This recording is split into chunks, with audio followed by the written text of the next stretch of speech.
Hello guys, आ गई हूँ मैं एक नए और एक इम्पॉर्टेंट वीडियो के साथ। आज के वीडियो में जो हम डिस्कस करने वाले हैं वो है स्मॉल कंपनी की डेफिनेशन। स्मॉल कंपनी की डेफिनेशन में 1 अप्रैल 2021 को अमेंडमेंट भी हुआ था, लिमिट चेंज हुई थी, तो वो सब कवर करते हुए हम यहाँ पे पूरा डिस्कस करने वाले हैं। तो सबसे पहले देखिए यहाँ पे क्या लिखा है 85। इसका मतलब क्या हुआ कि कंपनीज एक्ट 2013 का जो सेक्शन 2 है और उसका जो क्लॉज 85 है उसमें स्मॉल कंपनी को डिफाइन किया गया है कि स्मॉल कंपनी क्या होती है। अब देखिए स्मॉल कंपनी क्या होती है।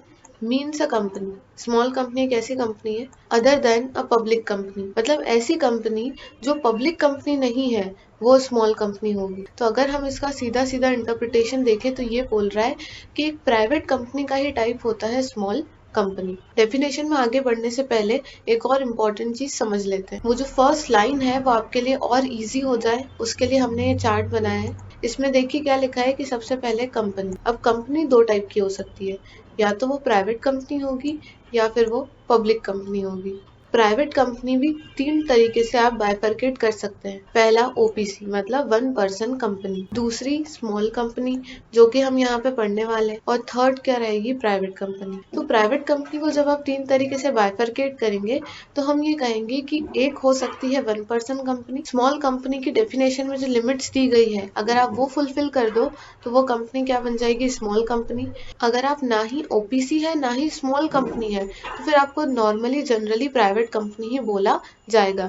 तो इस तरीके से आप कंपनी को बाइफरकेट कर सकते हैं। तो डेफिनेशन के हिसाब से जो हमने फर्स्ट लाइन पढ़ी कि small company is other than public company, इसका मतलब स्मॉल कंपनी क्या होती है, प्राइवेट कंपनी का ही टाइप होती है। अब देख लेते हैं कि स्मॉल कंपनी बनने के लिए कौन सी लिमिट को आपको फुलफिल करना पड़ेगा। लिमिट नंबर 1, एक कंपनी स्मॉल कंपनी तब मानी जाती है जब उसकी paid up capital shall not exceed ₹2 crore. तो पहली इंपॉर्टेंट लिमिट है कि paid up share capital 2 crore रुपए से ज्यादा नहीं होनी चाहिए। बीच में यहाँ पे लिखा हुआ है एंड का मतलब ये हो गया कि point number 1 and point number 2 दोनों फुलफिल करना पड़ेगा। दोनों में से कोई एक लिमिट भी अगर एक्सीड हो गई तो आप स्मॉल कंपनी नहीं रहोगे। पॉइंट नंबर 2 क्या कह रहा है, turnover shall not exceed 20 crore rupees. अगर किसी कंपनी का टर्नओवर 20 करोड़ से ज्यादा नहीं तो फिर वो स्मॉल कंपनी बन जाएगी। ध्यान रखने वाली इंपॉर्टेंट बात यह है कि दोनों लिमिट का फुलफिल होना जरूरी है। एग्जाम में इसके ऊपर आपसे कई बार केस स्टडी पूछी जा चुकी है और पूछी जा सकती है क्योंकि ये इंपॉर्टेंट टॉपिक एग्जाम के लिए होता है। एग्जाम में जो मेन चीज पे आप फोकस करेंगे वो है कि हम सबसे पहले पेड अप कैपिटल की बात कर रहे हैं, दूसरा ये शेल नॉट एक्सीड है मतलब इससे ज्यादा नहीं होनी चाहिए, और लिमिट आपको पता होनी चाहिए कि लिमिट कितनी है, 2 करोड़ रुपीज। अगली इंपॉर्टेंट चीज क्या है, एंड वर्ड को ध्यान रखना कि दोनों लिमिट का फुलफिल होना जरूरी है। दूसरी लिमिट क्या बोल रही है हमारी, टर्नओवर शेल नॉट एक्सीड, और लिमिट कितनी दी हुई है, 20 करोड़ रुपीज। कई बार एग्जाम में कंफ्यूजन ये होता है कि वो मैक्सिमम था या नॉट लेस देन था या नॉट एक्सीड था। तो आपको ध्यान रखना है हम यहाँ पे स्मॉल कंपनी की बात कर रहे हैं, मतलब एक छोटी कंपनी। तो छोटी कंपनी की पेड अप कैपिटल और टर्नओवर कम होना चाहिए, एक लिमिट तक होना चाहिए। तो इसलिए हम यहाँ पे मैक्सिमम कैपिटल और मैक्सिमम टर्नओवर की बात कर रहे हैं।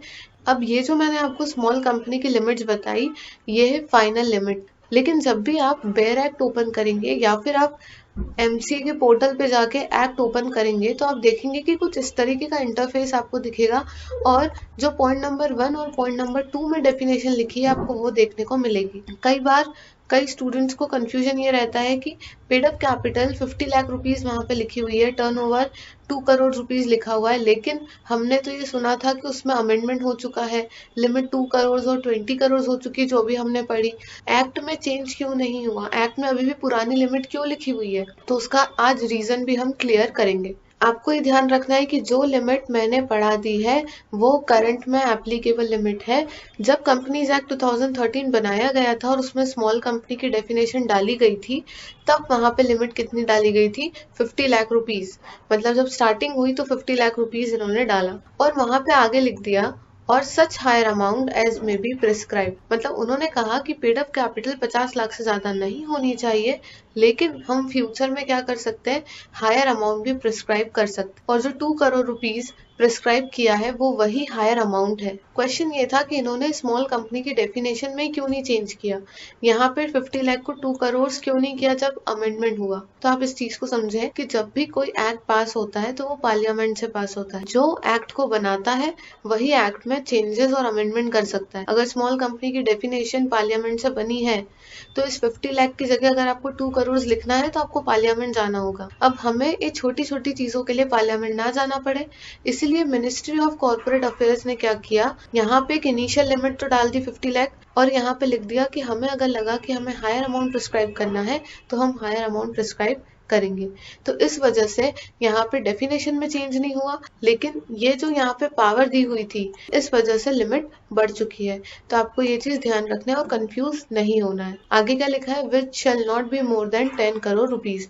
मतलब जब भी ministry of corporate affairs small company की डेफिनेशन में लिमिट को बढ़ाएगा तो वो 10 करोड़ से ज्यादा नहीं बढ़ा सकता। उसी तरीके से टर्नओवर में 100 करोड़ रुपीज से ज्यादा नहीं बढ़ा सकता। पूरा ओवरऑल कंक्लूजन ये निकला है, स्मॉल कंपनी वो होती है जो अदर देन पब्लिक कंपनी है, मतलब प्राइवेट कंपनी का ही एक टाइप है। दूसरी चीज, आज की पोजीशन में, करंट पोजीशन में अमेंडमेंट होने के बाद स्मॉल कंपनी वो होती है जिसकी paid up capital 2 crore rupees से ज्यादा नहीं होगी एंड टर्नओवर 20 करोड़ रुपीज से ज्यादा नहीं होगा। दोनों लिमिट जब फुलफिल होगी तो हम उस कंपनी को क्या बोलेंगे, स्मॉल कंपनी। इसके बाद यहाँ पे एक प्रोविजन दिया हुआ है। प्रोविजन में क्या लिखा है, provided that nothing in this clause shall apply to. अब इन्होंने लिखा है कि स्मॉल कंपनी के बारे में आपने जो भी देखा है या स्मॉल कंपनी के जो भी प्रोविजन है, जो भी क्लॉज है, वो किस पे एप्लीकेबल नहीं होंगे। पॉइंट नंबर 1, होल्डिंग कंपनी और सब्सिडरी कंपनी। आपको ये ध्यान रखना है कि अगर कोई होल्डिंग कंपनी है या फिर कोई सब्सिडरी कंपनी है